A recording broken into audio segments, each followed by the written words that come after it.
Uh, Normally I do a warm-up vocal exercise, and I ask people to join in, but nobody seems to know the words to this song, so I'm hesitant to do it with you. Okay. Unless you want me to, and if you're good at song lyrics, I'll do it. What is it? Well, what song? Well, this is a thing. It's most popular songs in the world, but no one ever gets. So I'll do it. Okay, I warm up with this song with a vocal exercise, but I'm not going to sing it, obviously, because I don't have a falsetto. But if you know the words, I want you to join in. Is that okay? Okay. All right. I was dreaming when I wrote this. Forgive me if it goes astray. But when I woke up this morning, I could have sworn it was Judgment Day. Oh my God. Perfect. Thank you. The sky was all purple. It's all purple. There were people flying everywhere. Running everywhere. Yeah. Trying to run from the destruction. You know. I didn't. I didn't even care. Oh my God, you're the first. Thank you so much. Oh my God, dude. She did it, guys. Hear all that, listeners? You didn't get it. Does everybody not know, Prin? Nobody did. You're the first. Oh my God, I was about to give up on this. I wasn't going to do it today, but oh my God. Thank you. Now I'm going to do your intro. Now you could either join in or laugh or whatever you want. Okay. Check 1, check 2. Hi everybody, welcome back to the podcast. My first season. Very, very special guest today. We both did our first season in Turks and Caicos in 1994. I arrived summer 94, but as I was leaving, this person was arriving. So she did the 94-95 season that winter. You're from San Diego, right? San Diego, yeah. She's from San Diego, beautiful California. Please help me welcome to the show, Melissa. Hey, how are you? Yay! Thank you. Good. How are you? Well, good. Thanks for being here. I'm super excited, actually. You're tall, right? And like I said, a little nervous. No. You're tall people are never nervous. You're tall, if I recall, right? How tall are you? Very tall, about 6'1". That's right. Yeah, 6'1". Yeah. So I remember when you arrived. Of course, I guess we both got lucky being sent to Turks and Caicos our first season. You probably didn't know much about Club Med as well. I didn't know anything about Club Med. I didn't know where Turks and Caicos was on a map. And I said that to the lady when she called me and said, "You're going to Turks." I said, "Where's that?" I go, "I'm looking at a map." She goes, "Get a bigger map." Well, let's get into that. Or a globe. Remember globes? Okay. Oh my God, globe, yeah. So where were you living? Were you working? Were you going to school? Okay, and then how'd you find out about it? I tell everybody this story. This is like my life story. I give it the spiel whenever I can. So back a long, long time ago, my gosh, 100 years ago, I was in junior college. So I was probably, 19-ish. And I was waiting tables at a lovely restaurant called TGI Fridays. Really? Yeah. TGIF? Yeah, that was my first. The vest with the flare, or am I thinking of another restaurant? I did have the flare. I had the socks, I had the vest, and the pins. Nice. I think it was good preparation for being a G.O, actually, probably looking back. So I waited tables, and one night these two guys come in. I was in college, it's just a part-time job. So these two guys come in, and I'm waiting on them, and their accents were kind of all over the place. I didn't understand, like they were American, but they weren't American. So finally, I was like, "Where are you from?" And they were like, "Everywhere." And they were fun and tan and good looking. And I was like, "Okay, funny." I come back later. I go, "No, like, what do you do?" And we do everything. I'm like, well, I'm not really getting anywhere with them. So I served them their food. And at the end of the evening, they come back and they're like, "Hey, let's talk." And I was like, "Okay." And I was like, "So what do you really do?" And they said, "We're GOs." And I was like, "What are you saying to me? What is a GO?" And they're like, "We work for Club Med." I go, "What is Club Med?" Like I was a small town girl living my small town life in the Bay Area, San Ramon. And they said, "This is a vacation resort around the world. They have vacation resorts around the world. And we work there." I go, it was like my brain just exploded. I was like, "Wait, what? You can get paid to travel around the world? And how does this work?" And so we ended up, another waitress and I, a girlfriend of mine, went over to their house that night. Probably not the smartest thing in the world looking back. Oh boy. And they showed us all these amazing pictures of, beautiful places around the world. Everybody's having a great time. There's snorkeling, there's scuba diving. And I was just like, I need to do this. So fast forward like 3 years later, because I had to get through college. I had a life to lead. Wait, can I ask you what you were studying in college? Am I allowed to ask that? Oh, okay. So I transferred down to Long Beach after, a couple of years of junior college. And I wanted to do cinematography is what I wanted, but it was a very impacted major. And so I ended up doing communications. Okay. Because I just wanted to go into the movies. I don't know, that's LA always seemed very fascinating and wow and exciting. And so this is something that, it was a way to get down to LA and try to be in the movies, I guess. So it was about you decided to finish school. So it was about 3 years from when you heard about Club Med to you actually applied? Yeah, so I applied. How did you find out how to apply back then? Because oh my gosh, how no did I internet, find out? right? So No, there was no internet. I remember reading the paper one day and they said, oh, this is how it happened. It was a total just by chance. I was reading the paper one day, the newspaper, because that's what I did back in the day. I read newspapers. What's a newspaper? And they said, Club Med is hiring. There's going to be interviews in San Francisco. And it's coming up like, in 3 weeks time. And I was like, oh my God, this is it. This is it. This is it. I gotta go. I gotta go. So San Francisco was, about 45 minutes away from my parents' house where I was living. So from where they were living. So I went back home, graduated, went back home, lived with them, trying to figure out what to do with my life because I just didn't want to go work in an office. And then I saw that ad. And so I applied. I wrote in, I sent in a resume. They wrote me back or called me. They must have called me, I guess. And anyway, we scheduled the appointment in San Francisco. I went and, I'm 6'1". And there's a guy, I think his name was Scuba Steve, and he had brown curly hair and he was like about 5'5". And he's like, Melissa Cuevas. And I'm like, oh my gosh, this little man is not going to like me in my tallness. He's not going to like me. This is over before it's begun. So he brings me out and we just start chatting and we have the nicest freaking conversation. He like knew the guys who I was talking about.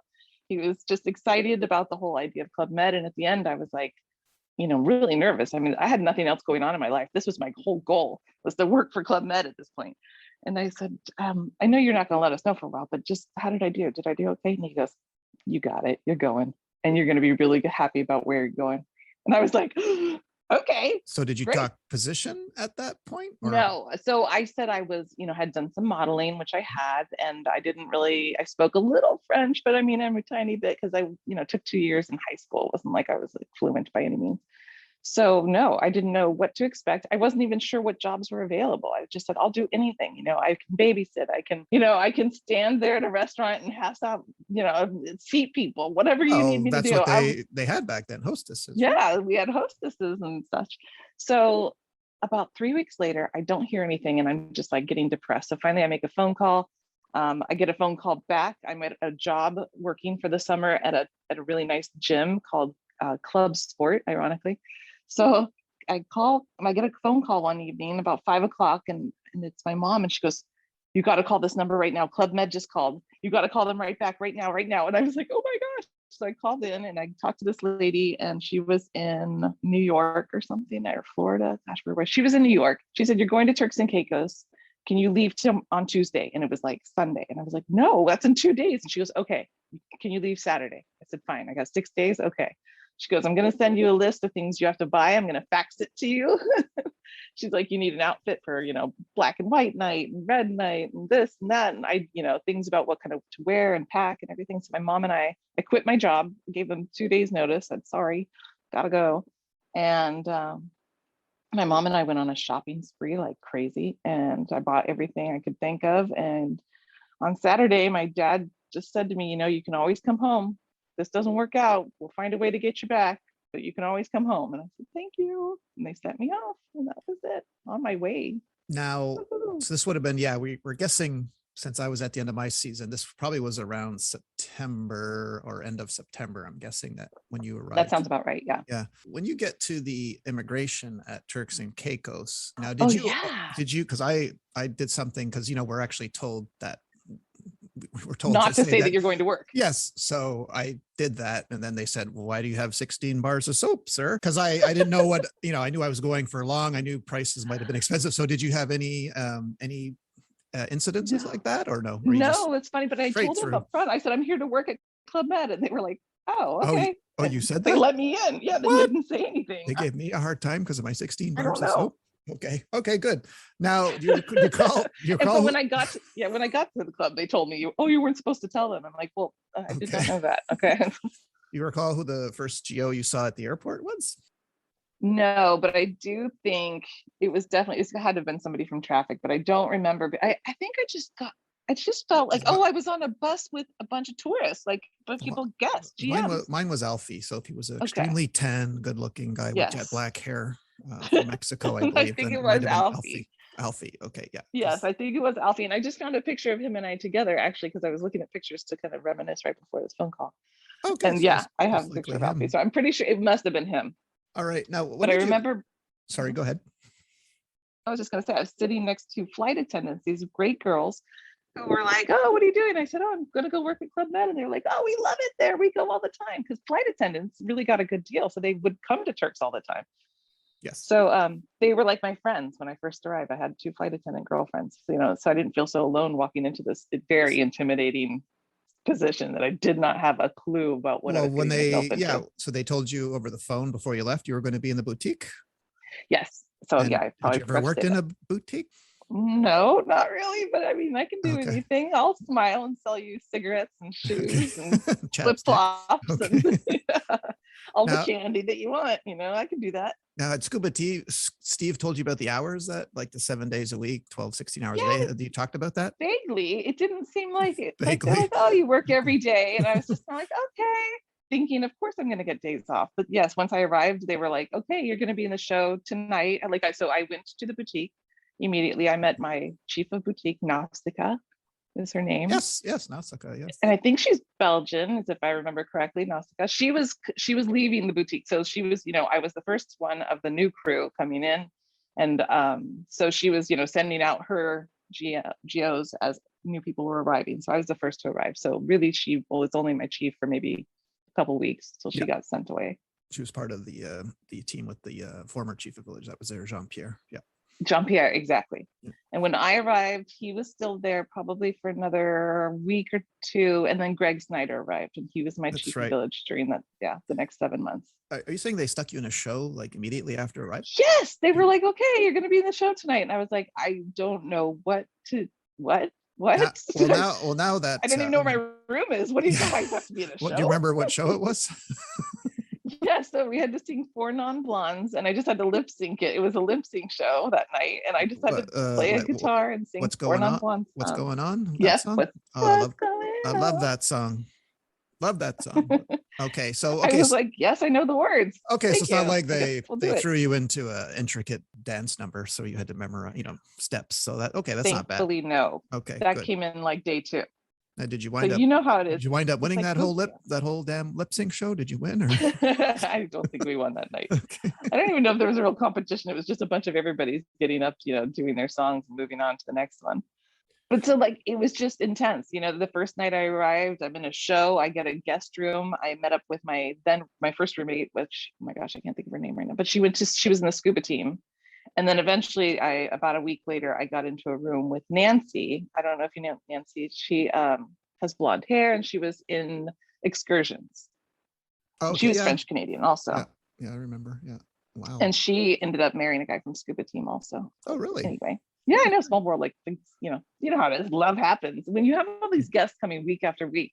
It kind of makes sense after a while that the GOs all hook up, because it's like you need familiarity. I mean, like, nobody. Yeah, when I started, I was curious what your chief said. Like that it was kind of open season. Well, no. I'm talking about GO couples. Was I don't want to use the word discourage. It was rather better if you didn't. But he did emphasize but if you're so good and I don't know about it, if I never catch you, then it's fine. So, so I was terrified of, even talking to a GO, a female GO after those meetings. So I don't know if your chief, did that come up, that topic, or no? I think it was basically the same thing. I think, the idea was sent across is that you're here for the guests. So please make yourself most available to the guest first. Yeah. Okay, got it. That was sort of just the theme, and if as long as it's not interrupting, you hanging out and giving the guests their best vacation, then we're cool. But yeah, I don't think it was. I mean, there were some people in couples, and everybody knew, and it was fine. But it wasn't the majority. I mean, the most of us were young, 21, 2, 3, 4, and excited to meet strangers also every week. Yeah.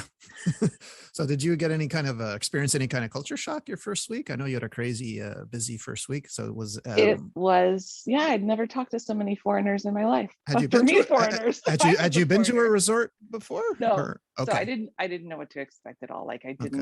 I never had luxurious life growing up. Our family vacations were like us in a van driving across the desert. It was never, because back home in a shop you probably didn't have guys with Speedos walking in, so I'm sure when you're in the boutique you saw you saw your share of Speedos, I'm guessing. So. Oh, a lot of Speedos, a lot of every person from all over the world. It was just blowing my mind. I I was like, I found my people. Like I get bored going on American vacations because I live with Americans. I want to see something different. Show me something different. Show me different food, different environment, different everything. So this was just awesome. I thought this was just like winning the lottery of humanity, It's a big melting pot. Did you have any trouble getting up, like waking up, since when you're working 7 days a week at first, it's not easy. It was, because I think I recall giving you my alarm clock when I left, because you must have told me how you're coming late or something. Right? Yes. So I gave you my alarm clock. Came to my door one day. Yeah. Like stomping on the door. She's mad because I had overslept. You have to learn how to party every day and party all night and then go back to work at 8 o'clock in the morning and look fresh and ready to go. And that was all new to me. Like I had partied, but I mean, this was every night is Saturday night, right? When you're in Turks and Caicos. Oh my God, that is exactly right. Yeah, right. Every night is Saturday night. It's not like it's Wednesday. I gotta work tomorrow. No, you have to work every day. So yeah, it's like boot camp. Suddenly you're like professional partier, also professional employee, and it's never ends. Yeah, so I was very tired of the first week. Did you learn how to sneak in naps at all? No. Okay. No, because whenever I had downtime, so our shifts at the boutique would be like, you'd work like the morning, like 8 to 12, go to lunch. And then the lunch crew would, the afternoon girls would come in and replace you. But then in the meantime, you'd also do things like your laundry or go scuba diving or, help serve platters of fruit on the beach or pass out popsicles or, there's always something to be done.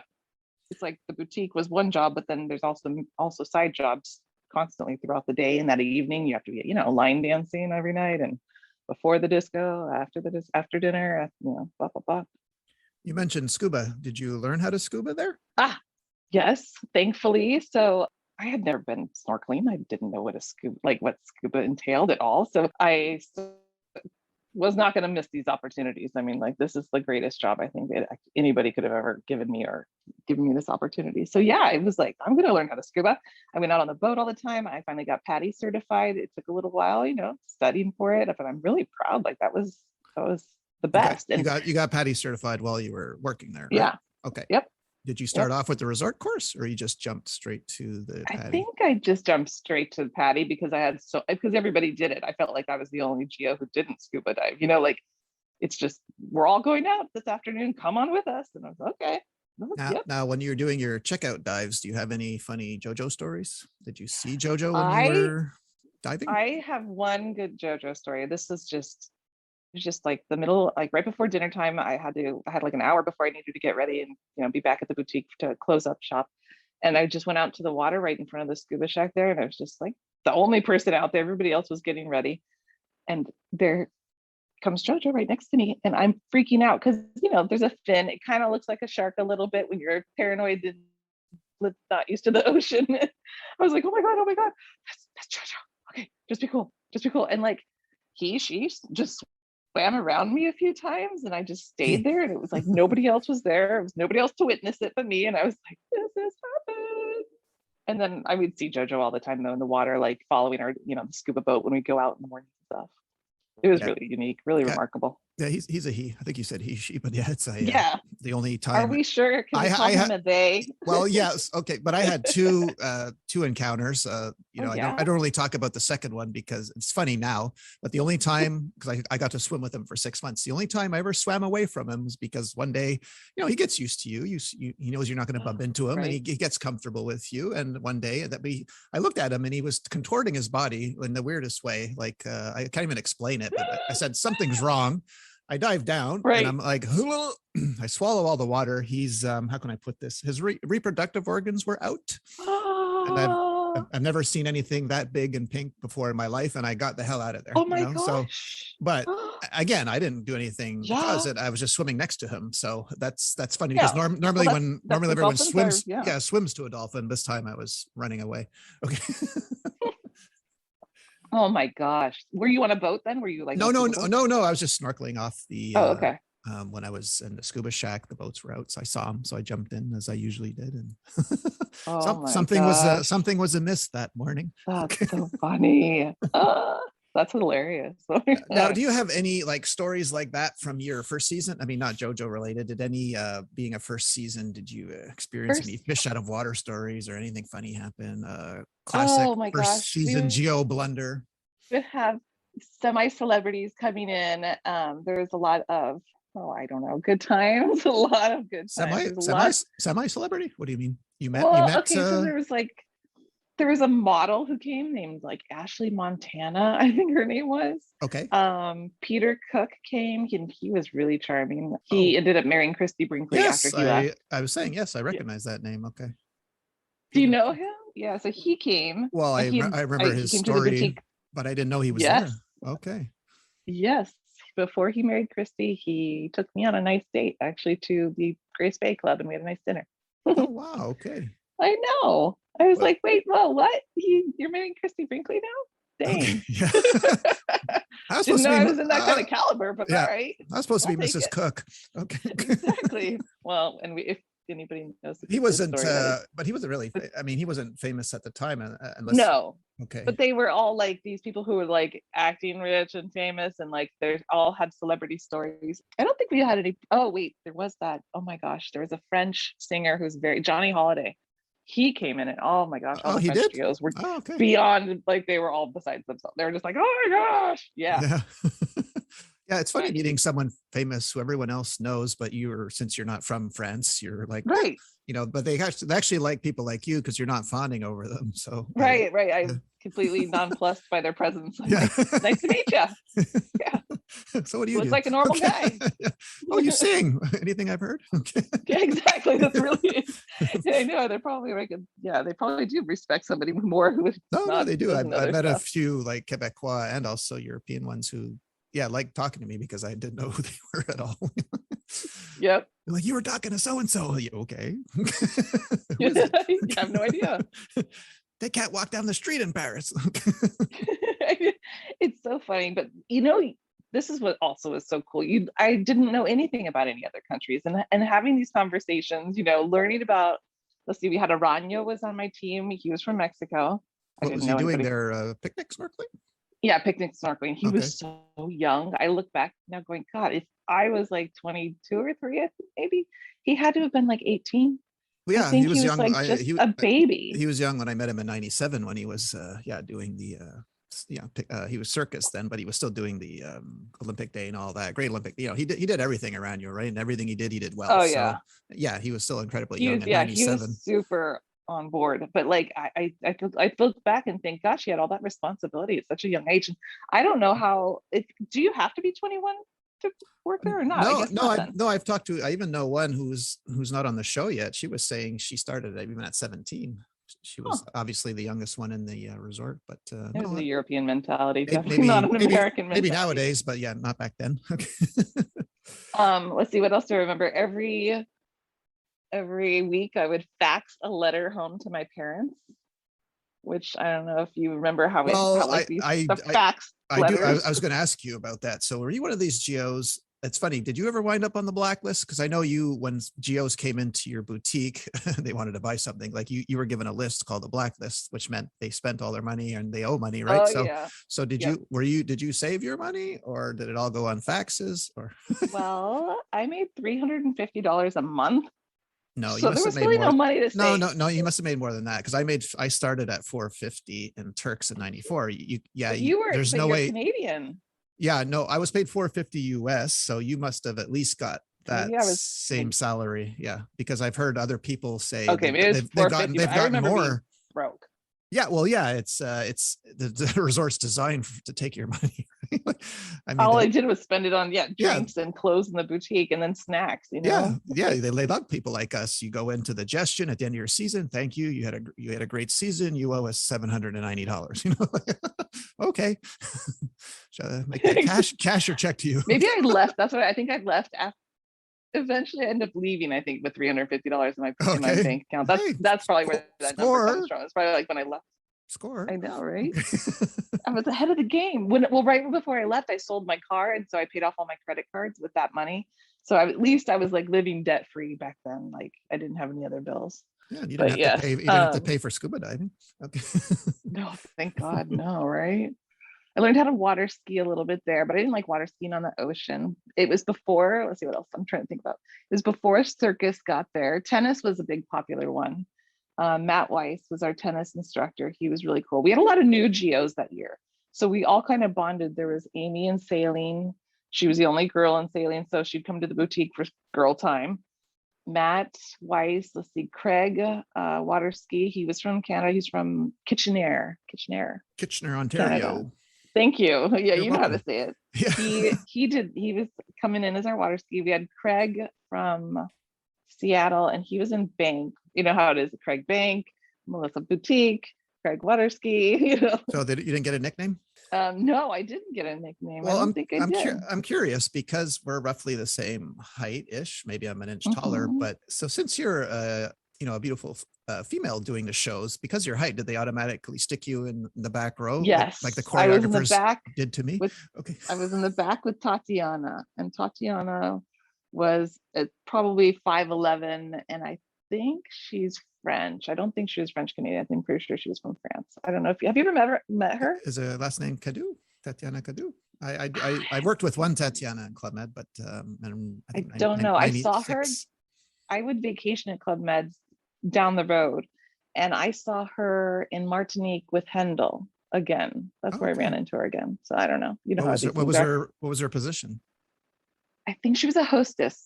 Okay. Or no, she was front desk. Remember, like there was a reception area. She was reception. Well, when you were in the boutique and you saw what hostesses were doing, did you ever want to switch over, or you were happy in the boutique? No, I was happy in the boutique because it was fun. We were like a gang of girls, and we chit chat all day. We'd fold clothes and gossip, and we could see, it's right on the pool, so you could go out at crazy signs at noontime and do your crazy signs and pop back in. And yeah, I mean, I could do that job. I was not opposed to it. It looked really easy, but I mean, I was having a good time in my boutique. So my eventual chief of boutique was a woman named Pascal, and she's from Paris. And she had her right hand was Valérie, and we had Geneviève and Louisette, and then we had a couple of pairs. Oh my gosh. Oh my God. Well, Linda and somebody else. I can't remember her name right now. You mentioned crazy signs. So did you get into them? Did you have favorite ones? Crocodile Rock. I will still bust out crazy signs if I hear that song. Are you serious? Oh my gosh, yes. You just sank down one level with the Crocodile. It's because you've done it a million times. You probably can't even stand to hear it anymore. Yeah. What's your favorite one? Do you have a favorite? Well, I like the Latino ones. So any Muevalo or Tamake, those are probably. Well, eventually in Cancun, that's when I started doing all those Latin ones. What was I going to say? So do you recall any of the shows that you got put into, like to dance? Yes. Okay. So I was in a lot of shows. I'm not a dancer by any means. I mean, with my gangly legs, I didn't think I even had any skills, but Club Med quickly teaches you, we're going to get you on stage anyway. It doesn't matter if you look good up there, we want you up there, we're going to put you there anyway, because everybody does it. So for those who don't know, the first night, you get into a show, and then we had rehearsals all the time. Let's see what I did, like the French cabaret. Whenever we did big champagne pours once a week, I would dress up also in the big, feathers, like Vegas girl style feathers. I did that one. What is it? Funky gallo, come sono bello stasera.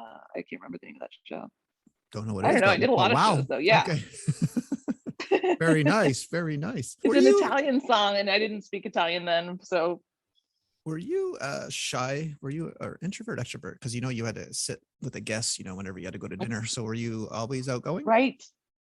That I think was one of the best skills I learned at this job. Like every evening, it's 7:00 or 6:00, whatever it was. I think it was 7. I had to go stand at the bar if I wasn't working in the boutique and strike up conversations with strangers.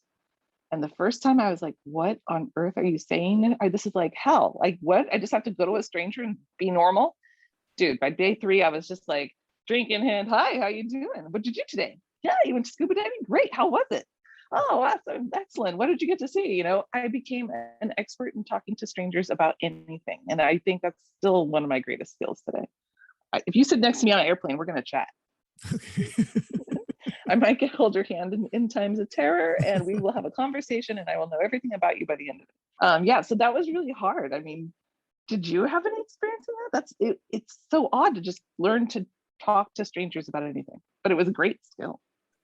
Yeah, you have to be, I guess, no matter what the topic, I guess you have to weigh in on it, right? No matter what they throw at you. I looked at it as in a movie because I'd never been with New Yorkers. So whenever I was at a table with New Yorkers, I felt I was in a movie. So it was really cool for me because I've only ever seen New Yorkers on, you know, in Sex in the City or whatever. So to me, being at a table of New Yorkers, people. Oh yeah. You find out quick. The good, the bad. They'll tell you straight up. Especially if they throw you into Rocky Horror Show at midnight. Yeah, and you arm them with toilet paper. Yeah, you find out they have good arms, good throwing arms.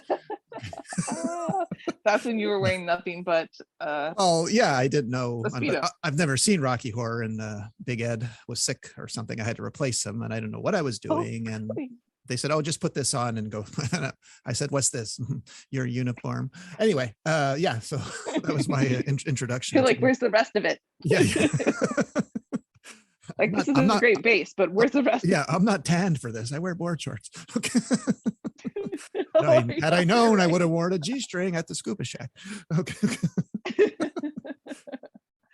There you go. All right. Christmas and New Year's roll around. Were you first time away from your family, I'm guessing? So did that affect you, or no? It's like any other day for you, didn't matter? It was definitely like, this is hard, but I remember like I had such a positive experience. Like I wasn't going to let myself be brought down by that. I knew my family was fine and safe at home, and you know, this is just my experience. But yeah, I did miss them. It was kind of like sad a little bit.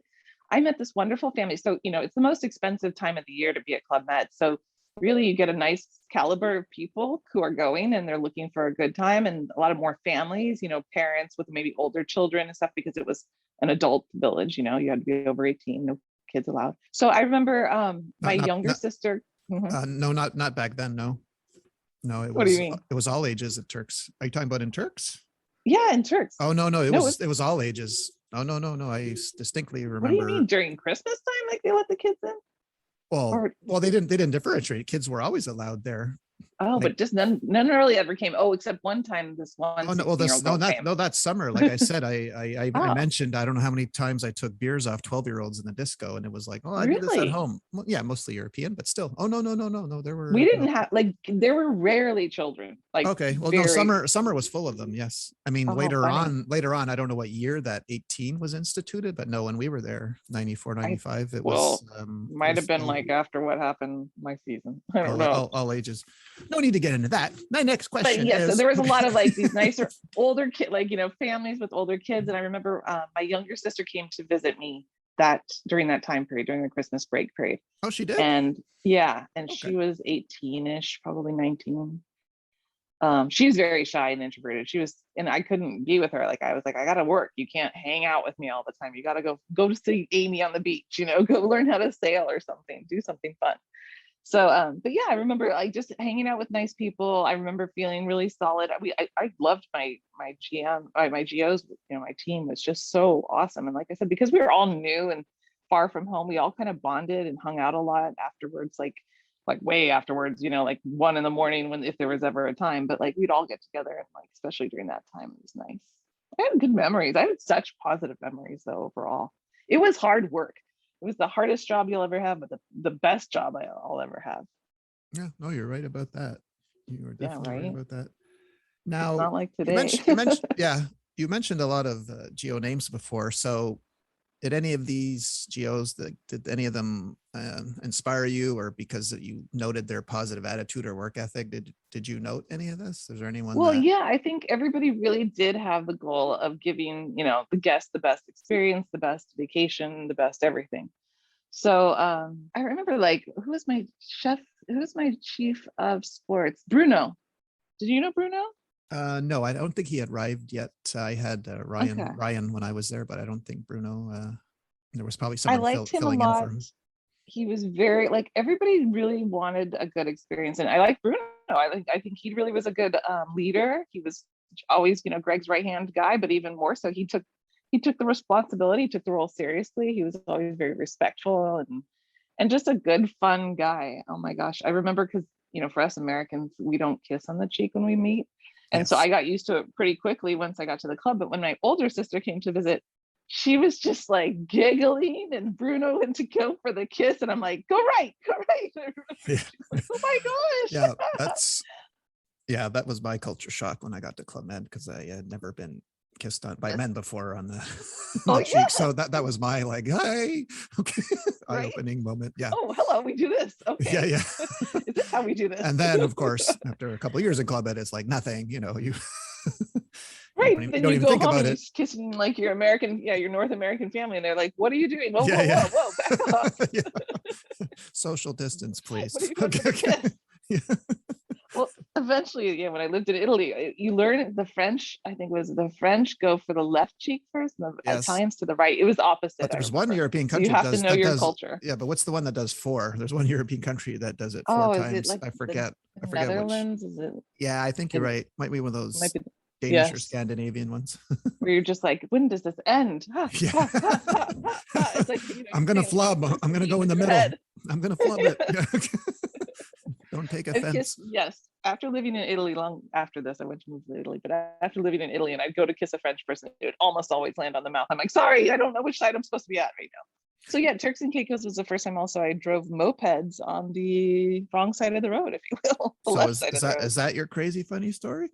Oh, I guess so. That could Okay. be one of my favorites. I mean, I think all my stories are too scandalous to tell. Got it. Thank you. No, thanks for emphasizing that. We'll pass on those. Exactly. But I had a lot of fun. Let's just say that I had a lot of good times in the disco. I learned all those line dances. That was a blast. Like it was yeah. Good hokey All pokey good with the things. best of them, huh? Yes. Okay. Yes. And then it came time to eventually leave, right? So well, I was going to ask you, did they ask you to do a second, like, did you fill out a dream sheet or did you want to continue or did you want to take a break? I wanted to continue. I kind of blocked out like, this is going to be a year-long thing. I will see what happens. And I don't know back then, but it just seemed for me like, okay, I'm not going to do this all my life. I'm not going to do this all my life. This is my goal. Like I've got a career goal. I don't know what I was thinking because like this was so much more fun than anything else I could have been doing at home. But so I thought, okay, I'm just going to stay for a year. And so yes, Greg called me into his office one day, and I was nervous. Like, you know how it is. There's 2 strikes, and then you're on a plane home. So I wasn't sure if I was getting reprimanded for something, or if it's like getting called into the principal's office. Like, what? Why am I here? He goes, hi, how you doing? Take a seat. And I'm like, nervous. Like, good. Why are you calling attention to me? Please just ignore me and I'll be fine. And he's like, what did you think of the season? How did it go? And I said, I had a great time. I think I did well. I hope you agree with me. And he's like, yeah, you're doing great. And I said, okay. And he goes, what do you want to do next? And I said, can I go to, Mexico? Ideally, I'd like to be closer to my family because it's a lot for us Californians to get to the Caribbean. Like it's 2 planes, you fly overnight. It's kind of a hassle. So my parents hadn't been out to see me. They were too busy building their careers still. So he said, sure. And I said, great, I will see you on the flip side then. And so he, I got sent away. I remember I was asleep on the plane before it even took off of Turks. Like I was so tired. Like 7 months I worked there, 7 days a week. I only had 2 sick days when I really got sick. Like I got some sort of like stomach flu or something bad. Because, if you don't work, that means that your colleague is doing double time for you. Yeah. That they're doing a double shift. And so you show up, like there's no, you really only get sick once, and it's only if you really, really, really are. So, so I was asleep on the plane before it even took off. I landed in Miami. Oh God. And I was like, what in the world just happened to me? It was like, I hadn't realized I'd been in this hurricane for 7 months till I got off of it. And I didn't realize how exhausted and like wrapped up in it. It's like a military mindset in the sense that it becomes, everything is the job. You're working all the time. You never are off. Even when you're off, you're still on. Exactly. That's why I didn't even really want, not that anyone ever got 2 weeks off in between seasons, but I really didn't want, because I wanted to stay in that mode because it hurts more the longer you're out and you have to go back to your next season. So, but did they tell you were going to Cancun, or you only found out later? I only found out later. So I got super lucky. So Amy Saline, my colleague and the G.O there, she was from Scarsdale, New York. And I had never traveled to the East Coast. So I got to go visit Amy Saline, and she from Scarsdale, and she had a bunch of friends, and we traveled the East Coast, and we saw some ex-GOs outside of Boston even. Like we got to hook up with some old people, some old friends. It was a super awesome experience. And I go to the airport to JFK, which was so old school. And I got on a payphone and I put my quarters in, and you have to play extra because I was calling California. And I call my mom and I say, hi, I'm on I'm at the airport. I'm on my way back home. Any news from Club Med? Because it's been like 2 weeks and I don't want to lose, my job or my position. She goes, they just called. And I remember being in the airport and it's like in a movie, you're just standing there and she's like, you got Cancun. And I was like, yes, yes, yes, yes, yes, yes. I was so excited. So I got home. I spent another 3 days at home and got myself back to Cancun. And that was your last season? Yes, that was my second and my last season. As a G.O. Okay. As a G.O, yes. I went back several times after, but yeah. Well, I think I know. Oh, sorry. Go ahead. No, I was just going to, it was very intimidating because, I came from such a great crew in Turks and I'm suddenly coming into this new village. How's the vibe going to be here? If I know anybody, is anybody coming over with me? Okay. So it wasn't the same team. It wasn't Greg Snyder's team going to Cancun. It was someone else. Okay. Do you recall who the chief was? So I was doing the same thing in the sense that I was coming in to replace people, but Yves Le Bon was my chief. Okay. So I was kind of the first person to arrive of the next season, and there was a lot of old season people. So as soon as I became friends with somebody, they were like on a plane 2 days later. So for the first couple of weeks, it was a little bit not as fun or not as, I didn't know anybody. It was kind of intimidating. I remember the very first night I arrived, I walked into the village, like across the volleyball courts to the main bar. And there's all the chiefs of staff up there. And I see them all staring at me. And I know who they are because they look like a bunch of European people who've got cigarettes in their hands and they look like they're the boss and in charge of stuff. And I'm walking across and I just walk straight up to him and I just said, hi, I'm Melissa. I'm the new Boutique G.O. And Yves Le Bon immediately introduced himself and he was all charming and flirtatious and sweet. And I want to ask you about him because I worked with a guy who told the most hysterical story. Well, it wasn't really a hysterical story about him, but the way he told it was apparently this chief would do this thing where, because how he was really big on you eat with the guests and you stay with them till they leave. So he would the chief would park himself outside the restaurant, okay, and wait for any GO to come out unattended. And he said, and then the guy said, he goes, now you have two choices. If he confronts you, you have two choices. You can either tell the truth up front or tell them, oh, the guests already left. I'm the last. But then he says he's going to make you you have to go back and show him your table. And of course, if the guests were still there, well, then you were in trouble. So did he do that then? Or well, we knew it was a very strict rule that you have to walk in and out with the guests. Oh, okay. So that's probably where it started.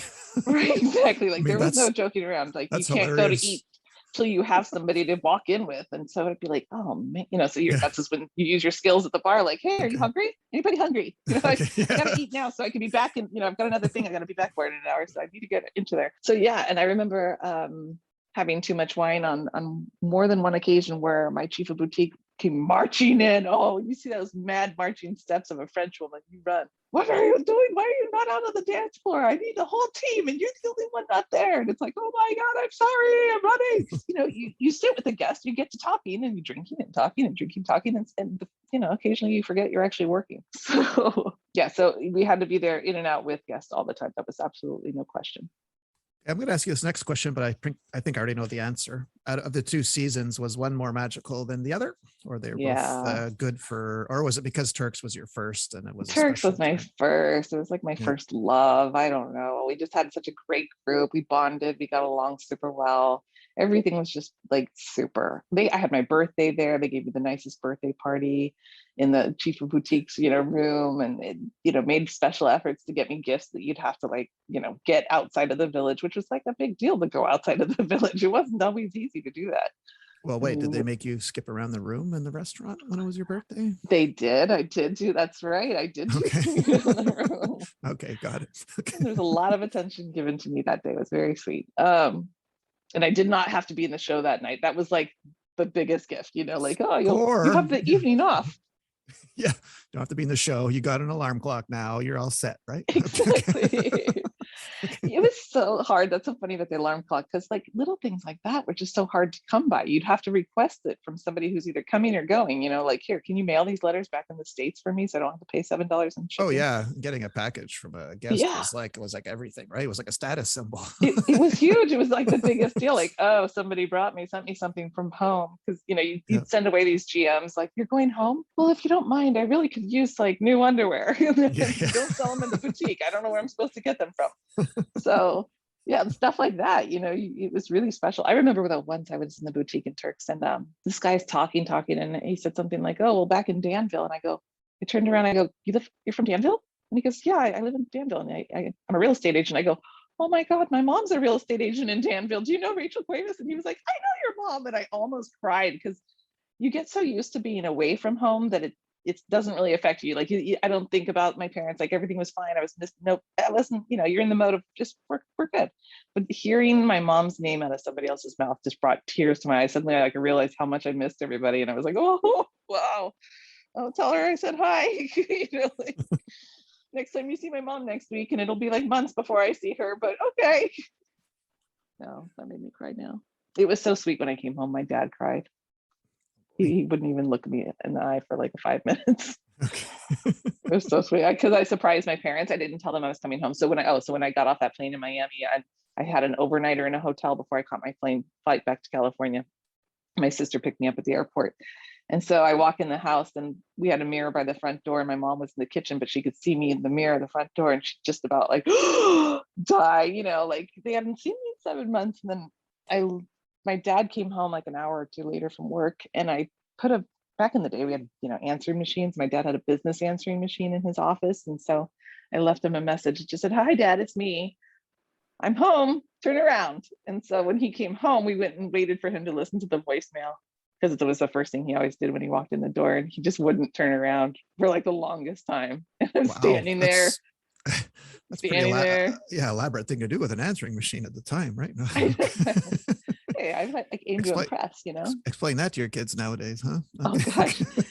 The funniest thing, actually, I don't want to deviate too much, but my son heard a ringtone for the first time, like I was calling somebody, and I put it on speaker, and he goes, "What's that noise?"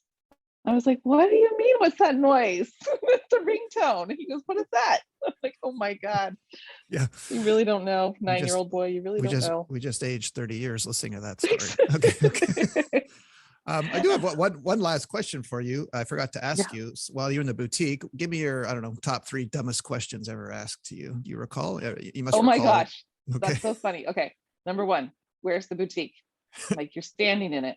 Okay. No, the other boutique. I go, this is the only boutique. Like, what boutique? are you looking? Okay. What are you expecting? Okay. No, okay, and I get that a lot. Like you'd be surprised. Like weekly. The other boutique. Okay. Yeah, like this is it, man. This is your one-stop shop. I remember one girl who got mad at me because we didn't carry her branded tampons. Oh boy. Okay. She got angry.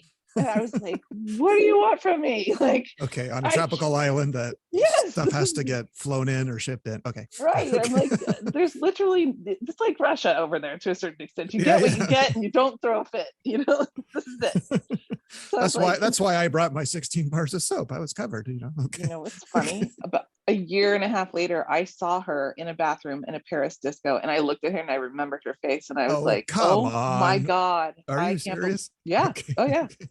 It was the funniest thing. I was like, "You won't." It's also funny. So the very first night I'm in Milan, fast forward like a year later, I look at the waiter. He comes to sit down. On the very first night, I just arrived. We go to the restaurant. I look at the waiter, and he goes in Italian. He says, "Ma io ti conosco," and I was like, "I don't speak Italian," because I didn't then. I go, "But I know you." He goes, "Club Med." I go, "Yes, Club Med." Like I met people who I ran into around the world later on. That's how Club Med is so amazing, like international. Like seriously, in Paris, I'm running into people. In Milan, I'm running into people. I'm like, how is this? How do I know you? Club Med. Yeah, no, it's true. And you can meet them in the smallest place, like the place you would least suspect. You would meet someone you either worked with, you knew, and you're like, holy crap. Yeah, what a small world. Yeah, that's true. I remember getting questions about the weather, like, when is this going to stop? Are you going to make the rain stop? Yes. What time is it going to stop raining? My personal favorite. Yeah. Yes. Before the age of the internet, when we could actually know that answer. I don't know. Tonight, tomorrow, in an hour, who knows? It's the tropics. Things come and go pretty quickly around here. It was always freezing. Whenever it rained, it was always cold. Like even in the summer, like it'd be boiling August day or July day, and the rain was freezing. I always remarked at that. God, I love that. I love a tropical storm still now. Bring it on. Before I let you go, am I forgetting to ask you something like of Club Med you wanted to say? Like, I don't, I'm so glad you came and shared your story, but if I'm forgetting a story, like, please say it now, or something you wanted to say about Club Med. all good things. Like I was such a fan of Club Med that years, like I after I moved to Milan, we would still come back every year to make like a trip. I got to meet Hendel one year in Cancun, and then he became a good friend because we would spend like 3 weeks at Club Med there, and Hendel would give us a really good rate. It was so nice to always go back and see people. I remember seeing you, but my ex-husband was so jealous I couldn't say anything to you. Like I saw other ex-boyfriends, a couple, you and one other guy, and I could not talk to either of you because my ex was so psycho jealous. But it was always nice to go back to the club. I always had such good memories, and I still go back. Like we've been to reunions together, and I will take my kids hopefully next year. Like it's such a positive place, and I've sent so many people there. It's just such a good place to go. It's like summer camp for adults and families. Well, that was well said and well put. Very nice. Well, thank you again, Melissa, for taking the time to share your story. It's been very kind of you, and especially since our first season was in the same resort, we had a lot of shared, similar stories. So that's always good to hear about the old place. And mutual friends too. Yes. Well, everyone. Oh, I'm looking at all these pictures. I love this. Well, yeah, some of these up on your Facebook, right? So I'm going to put your full name in the podcast, your episode description, if that's okay with you, so people can look up you, Melissa McIntyre. But we knew you as Melissa Cuevas back then. So that was Melissa from San Diego. So we'll see you all next week. Thanks again, Melissa, and we'll see y'all later. Say goodbye. Bye. Later.